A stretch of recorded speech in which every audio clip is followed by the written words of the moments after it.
الحمدللہ والصلاة والسلام علی رسول اللہ۔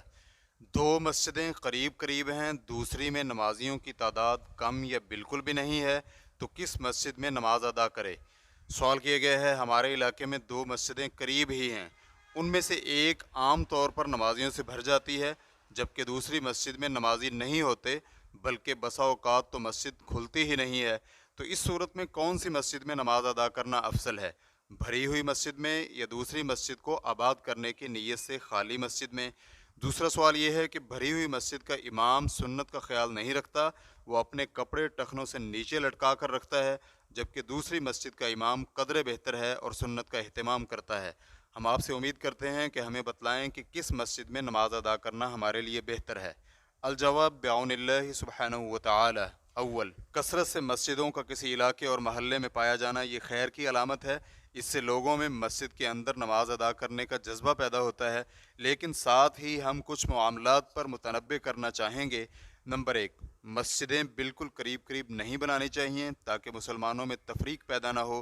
نیز یہ بھی ممکن ہے کہ مسجد کی تعمیر میں فضول خرچی اور فخریہ انداز آ جائے، پھر نمازیوں کی تعداد نہ ہونے کی وجہ سے مسجد کھولی ہی نہ جائے۔ نمبر دو، دونوں مسجدوں میں جمعہ کی نماز ادا نہ کی جائے، بلکہ دونوں میں سے جو بڑی مسجد ہے وہیں پر نماز جمعہ ادا کی جائے تاکہ زیادہ سے زیادہ لوگ ایک ہی مسجد میں جمع ہوں۔ نمبر تین، مسجد ایسے علاقے میں بنائی جائے جہاں پر مسجد موجود نہیں ہے، جہاں پہلے ہی مسجد موجود ہو وہاں مسجد نہیں بنانی چاہیے۔ دوم، آپ نے جو صورتحال ذکر کی ہے اس کے باوجود ہم یہ سمجھتے ہیں کہ پہلی مسجد میں ہی نماز ادا کی جائے۔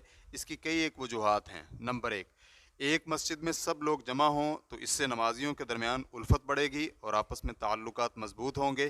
مریض نمازیوں کی خبرگیری کا موقع ملے گا، کمزوروں کی مدد ہوگی، اگر کوئی فوت ہو جائے گا تو اس کا جنازہ ادا ہوگا اور اہل خانہ سے تعزیت ممکن ہوگی۔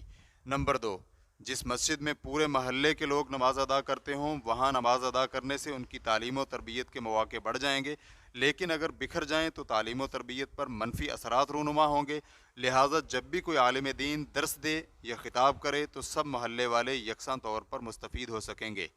نمبر تین، دوران جماعت مسجد میں جس قدر نمازی زیادہ ہوں گے ایسی جماعت اللہ کے ہاں اتنی ہی زیادہ محبوب ہوتی ہے۔ جیسے کہ ابی بن کعب رضی اللہ عنہ کہتے ہیں کہ رسول اکرم صلی اللہ علیہ وآلہ وسلم نے فرمایا، ایک شخص کی دوسرے کے ساتھ مل کر باجماعت نماز تنہا نماز سے افضل ہے، 3 آدمیوں کی جماعت 2 آدمیوں کی جماعت سے زیادہ افضل ہے، اور جس قدر نمازیوں کی تعداد زیادہ ہوگی وہ اللہ کے ہاں اتنے ہی محبوب ہوں گے۔ اس حدیث کو ابو داؤد حدیث نمبر 554، نسائی حدیث نمبر 843 نے روایت کیا ہے، اور علامہ البانی رحمہ اللہ نے اسے صحیح ابو داؤد میں حسن قرار دیا ہے۔ شیخ محمد بن صالح العثیمین رحمہ اللہ کہتے ہیں، اگر 2 مسجدیں قریب ہوں اور ان میں سے ایک میں نمازی زیادہ ہوں تو زیادہ نمازیوں والی مسجد میں جانا افضل ہے، کیونکہ نبی علیہ الصلاۃ والسلام نے فرمایا، ایک شخص کی دوسرے کے ساتھ مل کر باجماعت نماز تنہا نماز سے افضل ہے۔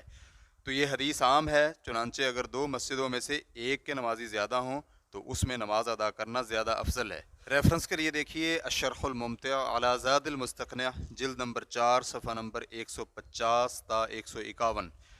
ایک اور جگہ پر ابن عثیمین رحمہ اللہ کہتے ہیں، جماعت کروانے کی صلاحیت رکھنے والا شخص جو سرحد پر ڈیوٹی نہیں دے رہا اس کے لیے افضل ہے کہ وہ مسجد میں نماز ادا کرے، کیونکہ اگر وہ مسجد میں نہیں جاتا تو جماعت ہی نہیں ہوتی۔ مثلا ایک مسجد میں لوگ نماز پڑھتے ہیں، لیکن جب وہ خاص شخص مسجد میں آئے تو باجماعت نماز کا اہتمام ہو جاتا ہے، اور اگر وہ نہ جائے تو لوگ اپنی اپنی نماز پڑھ کر چلے جاتے ہیں۔ ایسے شخص کے لیے مسجد میں جا کر نماز ادا کرنا افضل ہے، کیونکہ یہ شخص اس مسجد میں اس لیے نماز پڑھنے جائے گا کہ مسجد آباد ہو، اگر نہیں جاتا تو مسجد کا فائدہ سامنے نہیں آتا، اور یہ بات مناسب نہیں ہے کہ مسجد معطل ہو کر رہ جائے۔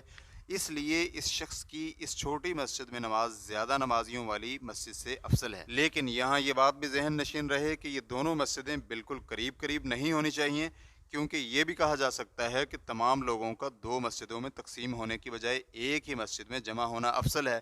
اور اگر معاملہ ایسا ہو کہ ایک مسجد پرانی ہے، اس میں 4-5 افراد آتے ہیں اور قریب ہی دوسری مسجد میں بہت زیادہ لوگ نماز پڑھتے ہیں، اس صورت میں اگر یہ چھوٹی مسجد والے بغیر کسی تنگی کے بڑی مسجد میں جمع ہو جائیں تو یہاں یہ کہا جا سکتا ہے کہ ایک ہی مسجد میں جمع ہو کر نماز ادا کرنا افضل ہے، کیونکہ جس قدر جماعت کے افراد زیادہ ہوں گے اتنا ہی افضل ہوگا۔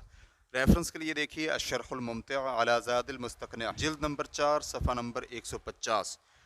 آپ اس امام کو نصیحت کرتے رہیں، امید ہے کہ اللہ رب العزت اسے راہ راست پر لے آئے اور اسے سنت پر عمل کرنے کی توفیق دے دے۔ آخری بات، ہم آپ کو یہ جواب بھی دے سکتے تھے کہ آپ ایسی مسجد میں نماز ادا کریں جہاں پر نمازیوں کی تعداد دوسری مسجد سے کم ہے، کیونکہ اس مسجد کے نمازی حقیقی سنتوں کو اچھا نہیں سمجھتے بلکہ حقیقی سنتوں پر عمل کرنے والوں سے عداوت رکھتے ہیں۔ آپ نے انہیں سمجھانے کی کوشش بھی کی ہے لیکن اس کا کوئی نتیجہ نہیں نکلا، تو اس صورت میں آپ کا ایسی مسجد میں نماز ادا کرنا جہاں پر سنت پر عمل کر سکیں بلا شک و شبہ افضل ہے۔ لیکن چونکہ ابھی تک معاملہ اس حد تک نہیں بگڑا تو ہم یہی سمجھتے ہیں کہ آپ ایک ہی مسجد میں نماز ادا کریں۔ اللہ رب العزت سے دعا ہے کہ آپ کو مزید کامیابی عطا فرمائے اور آپ کی رہنمائی فرمائے۔ واللہ تعالی اعلم۔ اسلام کیو اے ریکارڈنگز، مؤسسۃ الشیخ محمد صالح المنجد، المملکۃ العربیۃ السعودیہ، فتویٰ نمبر 130708۔ والسلام علیکم ورحمۃ اللہ وبرکاتہ۔